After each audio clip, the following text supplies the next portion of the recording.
Hola, hola, están en Pregúntale a Yair y hoy hablaremos sobre la herencia.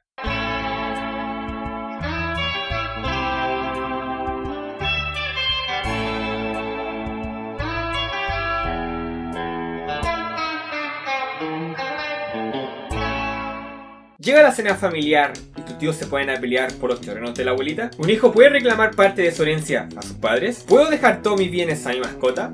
Bueno, aquí responderemos todas estas preguntas.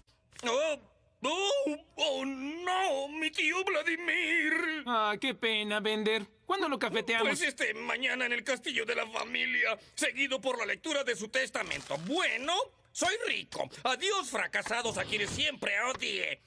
La sucesión en Chile puede ser testada o intestada.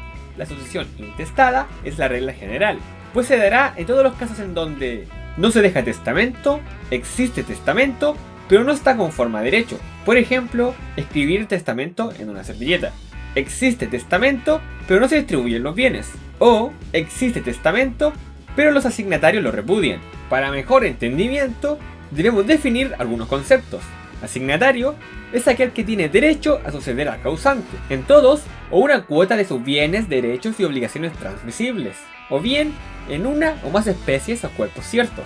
Cuando se sucede por el total, una cuota es un asignatario universal, más conocido como heredero, mientras que cuando se sucede por una o más cosas determinadas, es un legatario.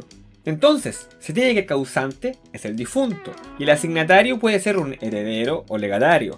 Otra cosa que hay que aclarar son los grados de parentescos, los cuales se deben manejar al momento de designar una herencia. El grado de consanguinidad, esto es, el parentesco por sangre, puede ser por línea recta, como lo es el hijo con el padre y con su abuelo y demás.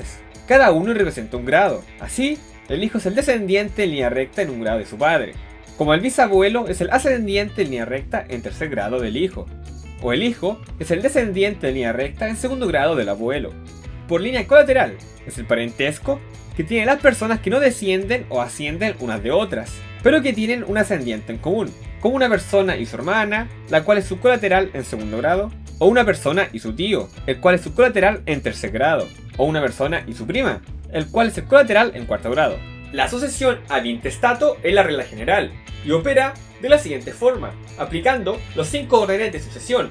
Cabe destacar que cuando concurre una o más personas de un orden, excluye a los órdenes inferiores.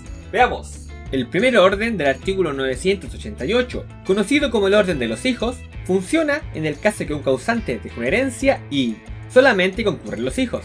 De solo existir hijos del causante, esto se repartirá la herencia en partes iguales. O sea, si hay 3 se reparten 3 y si hay 7 se reparten 7. Fácil, ¿no? Ahora, si concurren los hijos más cónyuge o conviviente civil del causante, las reglas son, por cierto, cada vez que diga cónyuge, desde ahora, también incluirá al conviviente civil, para no repetir la frase en cada momento.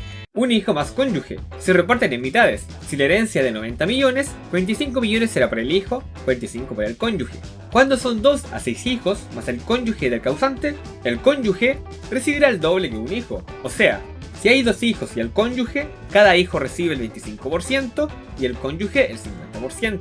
Si hay 3 hijos y el cónyuge, cada hijo recibe el 20% y el cónyuge el 40%. Y así irá variando, según el número de hijos. Lo importante es que el cónyuge vale por 2. Por último, si son 7 o más hijos y también el cónyuge, este último siempre recibe un cuarto de la herencia, mientras que el resto se reparte entre los hijos. Por ejemplo, si son 10 hijos, el cónyuge recibe el 25% de la herencia, mientras que el 75% restante se divide en 10. Así, cada hijo recibe el 7,5% de la herencia del causante. En caso de no tener hijos, pasamos al segundo orden, el de los ascendientes del grado más próximo, del artículo 989, que funciona de la siguiente forma. No hay cónyuge del causante, pero sí están los padres, será mitad para cada uno, y solo hay uno, se lleva todo. Si no hay padres, se busca a los abuelos, si están los 4, sería un cuarto para cada uno, si solo hay 3, un tercio para cada uno, y así. Si no hay abuelos, se buscan a los bisabuelos o tatarabuelos, aunque aquí la ascendencia ya debe estar en el Valhalla. Ahora, si no quedan ascendientes, pero sí el cónyuge, este se lleva todo. Y si hay cónyuge y ascendientes, el cónyuge se lleva 2 tercios de la herencia, y el tercio restante se reparte entre los ascendientes del grado más próximo, siguiendo las reglas mencionadas en el punto 1. Por otro lado, de no haber cónyuge, ascendientes ni descendientes, entramos al tercer orden de sucesión, el orden de los hermanos, conocido como los colaterales de segundo grado, del artículo 990. Aquí se debe distinguir a los hermanos del causante, existiendo los de doble conjunción y los de simple conjunción. Si todos son hermanos de doble conjunción, se divide en partes iguales. De la misma manera, si todos son de simple conjunción, en partes iguales. Ahora, si hay de simple y de doble, el hermano de doble conjunción recibe el doble que un hermano de simple conjunción. Ejemplo, el causante dejó un hermano de doble conjunción y 3 hermanos de simple conjunción. La herencia se divide en 5 partes. 2 partes para el hermano de doble conjunción y 1 parte para cada hermano de simple conjunción. Otro ejemplo, 3 hermanos de doble y 1 de simple. Aquí la herencia se divide en 7 partes. El hermano de simple conjunción recibe 1 parte, mientras que el hermano de doble recibe 2 partes. Ahora, de no haber cónyuge, ni ascendientes, ni descendientes, ni colaterales de segundo grado, entramos al cuarto orden de sucesión, el de los colaterales del tercer a sexto grado. En este orden, se busca a la línea de sucesión más próxima, o sea, si hay colaterales de tercer grado, excluyen a los demás, como por ejemplo a los colaterales de cuarto grado. Esto es, si una persona deja una herencia y solo quedan tíos y primos del difunto, la herencia solo se reparte entre los tíos. Aquí también se distinguen entre los colaterales de doble y simple conjunción, a diferencia que se miran a los abuelos del causante. O sea, el colateral de simple conjunción solo comparte un abuelo con el causante, mientras que el colateral de doble conjunción comparte a ambos abuelos del causante. El colateral de doble conjunción recibe el doble que el colateral de simple conjunción. Ejemplo, se tiene 5 primos de doble conjunción y una prima de simple. La herencia se divide en 11 partes. Los primos de doble reciben 2 partes y la prima de simple conjunción recibe 1 parte. Finalmente, si nadie recibe la herencia según los órdenes anteriores, será una herencia vacante, la cual quedará en manos del fisco. Quien pagará las deudas del causante y de sobrar dinero será para el Estado. Ojo, que cualquier persona puede denunciar dicha situación y quedarse con el 30% y convertirse en cazadores de herencia. Prosecutron abogados. A mi leal mayordomo Arnoldo, por sus décadas de servicio, le dejo una miseria, que le será entregada en 20 pagos iguales de 1/20 de una miseria cada uno. A mi perezoso y mimado hijo Tandy, que jamás aprendió el valor de $1, le dejo toda mi fortuna de $10 millones. ¿Eso es mucho? Y a mi adorado sobrino Bender, suponiendo que no sea responsable por mi muerte, le dejo mi castillo. ¡Sí! ¡Nos quedaremos esta noche! A condición de que pase una noche en su interior. ¡Caramba! ¡Siempre hay un truco! Ahora veremos los casos en que existe testamento. Es la sucesión testada. La herencia se reparte de la siguiente forma. Es la mitad legitimaria, la cuarta de mejoras y la cuarta de libre disposición. La mitad legitimaria se aplica las reglas de la sucesión intestada, es decir, se utilizan los órdenes de sucesión y el testador no puede alterar aquello. Este 50% se mira como si no hubiese testamento. En la cuarta de mejoras, el testador tiene la facultad de disponer del 25% de la herencia, en favor de uno o más asignatarios de mejoras. Estos son cualquier descendiente, cualquier ascendiente, cónyuge o conviviente civil. Veamos un ejemplo. El testador tiene 3 hijos, no tiene cónyuge ni conviviente civil. Por ley, en la mitad legitimaria deberá repartir en 3 partes iguales, una para cada hijo. Ahora, con la cuarta de mejoras, el testador podría asignar ese 25% a un nieto suyo. Podría dejárselo a su madre, podría repartirlo en partes iguales a sus nietos, podría repartirlo como quiera, dentro de los parientes que la norma le permite. Por último, nos encontramos ante la cuarta de libre disposición. Este 25%, el testador tiene la facultad de dejar su herencia a cualquier persona, sea natural o jurídica. Podría dejar ese 25% a mis más fieles amigos, se lo podría dejar a un familiar lejano, inclusive lo podría dejar a una fundación a condición que cuiden de por vida a mi mascota, que sería lo más cercano en Chile de dejar una fortuna a un gato. Con todo esto, ¿estamos listos para repartir toda la herencia? Aún no. Falta ver los derechos sucesorios. El primer derecho a tener en cuenta es el derecho de transmisión, mediante el cual, si un asignatario fallece, sin aceptar o repudiar su asignación, esa facultad se transmite a sus herederos.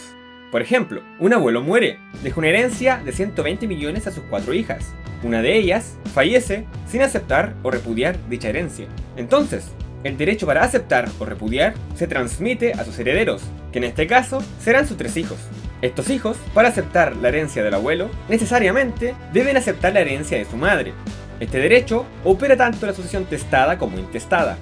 El segundo derecho es el de representación, el cual solo opera en la sucesión intestada o en la mitad legitimaria. Este derecho permite a una persona obtener la calidad que tenían sus padres o hermanos, en caso que estos no quisiese o no pudiesen suceder. Por ejemplo, una abuela muere, deja una herencia de 300 millones a sus 3 hijos y uno de ellos falta, ya sea porque repudió la herencia o porque falleció antes de la muerte de la abuela.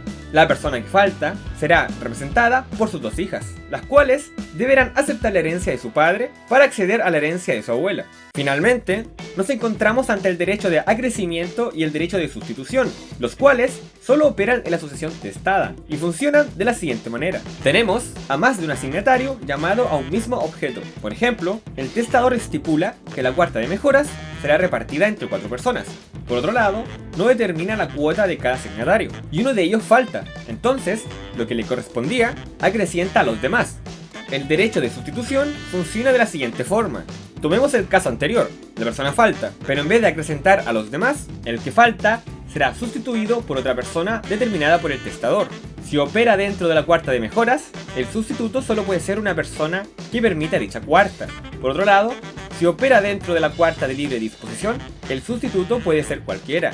Por ejemplo, asigno a mi mejor amiga como heredera y en caso que falte, dejo de sustituto al centro de primates de Peñaflor. El derecho de acrecimiento y de sustitución son del libre arbitrio del testador. Él los puede usar como prohibir. Como únicos familiares, ustedes heredarán toda su fortuna. ¡Pobre tía Hortensia!